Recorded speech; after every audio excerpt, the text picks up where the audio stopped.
Most people know that Boca Grande is famous for its world-class tarpon fishing.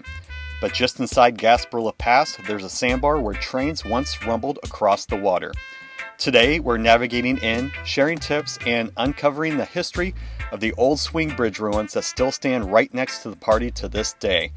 Today, we're going to take you to the world-famous Boca Grande Sandbar. Thanks for watching, everybody. Cheers.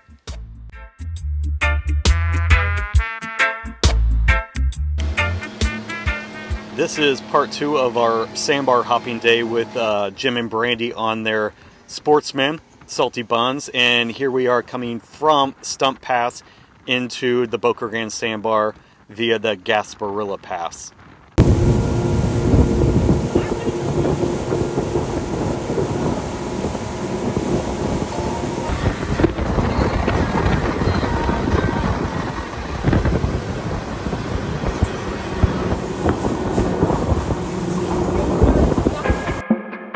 And here is a Google Earth view of the Boca Grande Sandbar and Gasparilla Pass.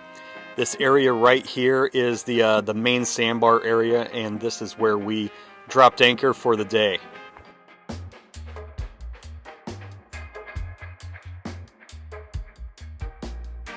Here's a Navionics look at Gasparilla Pass. We were coming in from Stump Pass from the north, so we were heading south into the pass.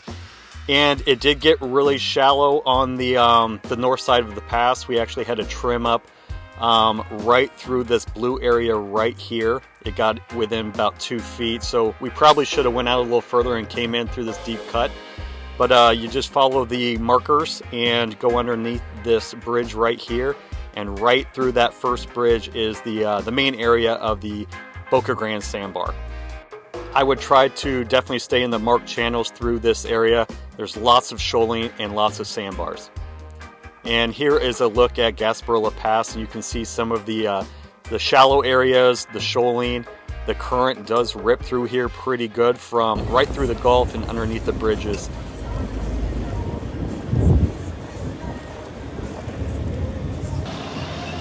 Driving by Boca Grande Sandbar.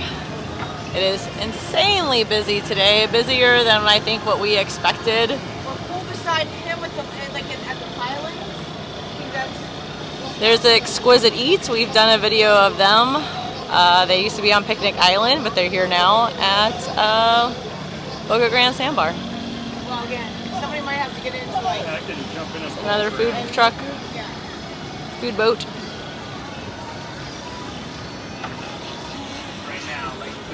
Jump in the water. Historic railroad tracks here at the Boca Grande Sandbar. Someone might have to get here to pull that. I think I'm going to grab the So busy. As long as we're shallow enough, I know. Like 4 Think just think it's summer. Don't think anybody's here. But like, it's insanely busy here.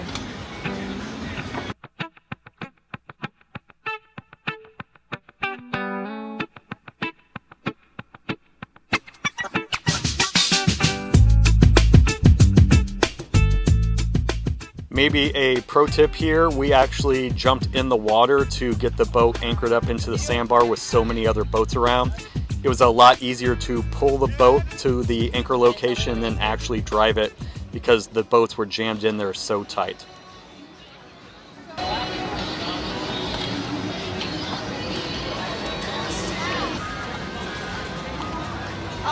You might as well probably just turn music or something off, I don't know. And the newest addition to our sandbar days is this island hammock from iRocker. I'm already in love with this. All right. The island is a great addition to the sandbar. All you do is jump in, float around, and it helps take a load off your legs from standing all day long. We'll put the link in the description if you guys want to learn more about it.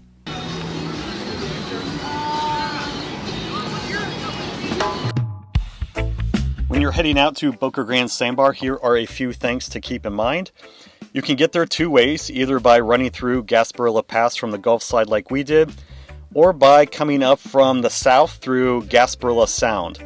Either way, stick close to the marked channels and don't cut corners because there are a lot of shoals and shallow areas around. Next, definitely pay attention to those tides. At low tide, parts of the sandbar can stick right out of the water.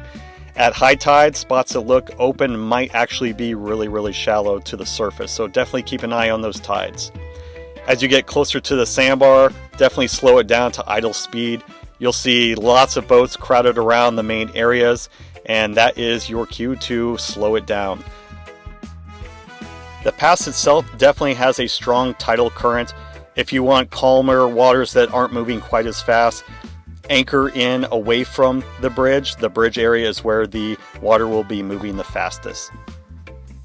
Boca Grande is definitely a party spot on the weekends and holidays. Expect a lot of boat traffic. This place gets packed up and there's tons of music and tons of people in the water, so keep your wake down and watch those speeds in the water. And now here are some fun facts about the old railroad ruins. The railroad was built back in the early 1900s. Boca Grande became a major shipping hub for phosphate, which was mined inland along the Peace River. The Charlotte Harbor and Northern Railroad built a line from Arcadia to Gasparilla Island to move phosphate to the waiting ships. To connect the port at Boca Grande, the railroad company built a long wooden trestle bridge, often called the Placida Trestle, across Gasparilla Sound, and it stretched from the mainland toward the island. At Gasparilla Pass itself, where the waters were the deepest, the railroad constructed a swing bridge that pivoted open to allow boat traffic to go through. By the late 1950s, the phosphate port at Boca Grande was in decline, and the railroad stopped running. The bridge was slowly dismantled and the pilings were left behind, and what you see today is the remnants of those pilings and that bridge, which I think adds a whole lot of character to this amazing sandbar spot. There are a lot of famous sandbars in Florida, but honestly I think Boca Grande is one of the best. There's other ones out there like, Isla Morada, Crab Island, and things like that, but Boca Grande Sandbar definitely has a lot of character. It's a huge sandbar area, lots going on, stunning crystal clear blue water. It's really hard to beat.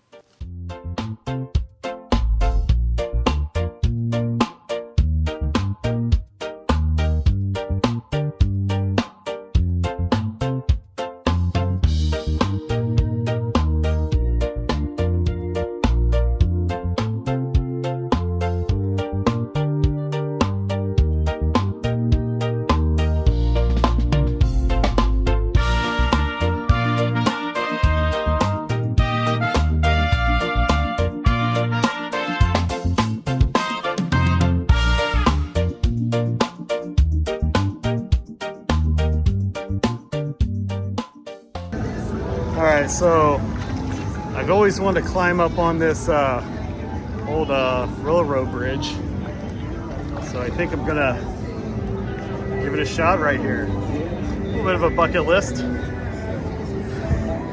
Hopefully I don't get hurt. Here we go.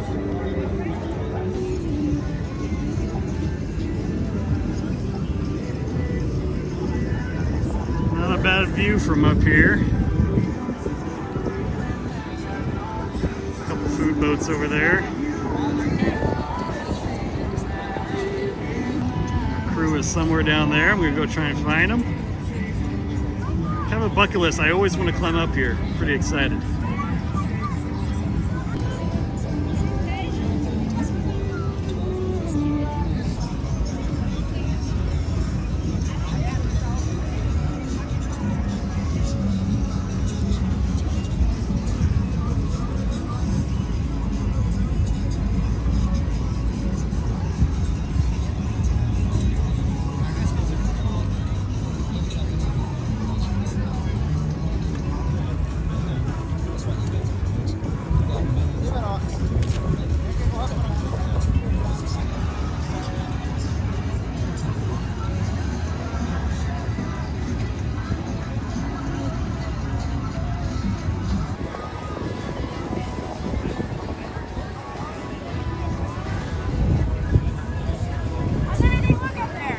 Pretty epic.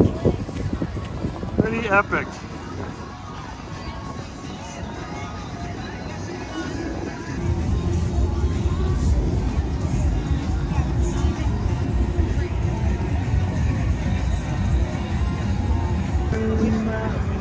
It's Ryan, my daredevil husband, sitting on our rickety bridge. Don't fall. I've always wanted to do this.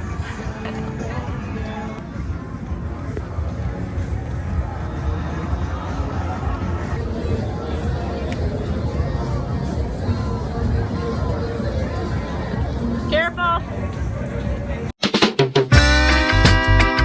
And that's a wrap, everybody. Thanks for watching. We really appreciate it. If you like boating around Southwest Florida, definitely hit that subscribe button and check out CaribbeanCastaways.com. We have some boating guides, maps, and merch there for you.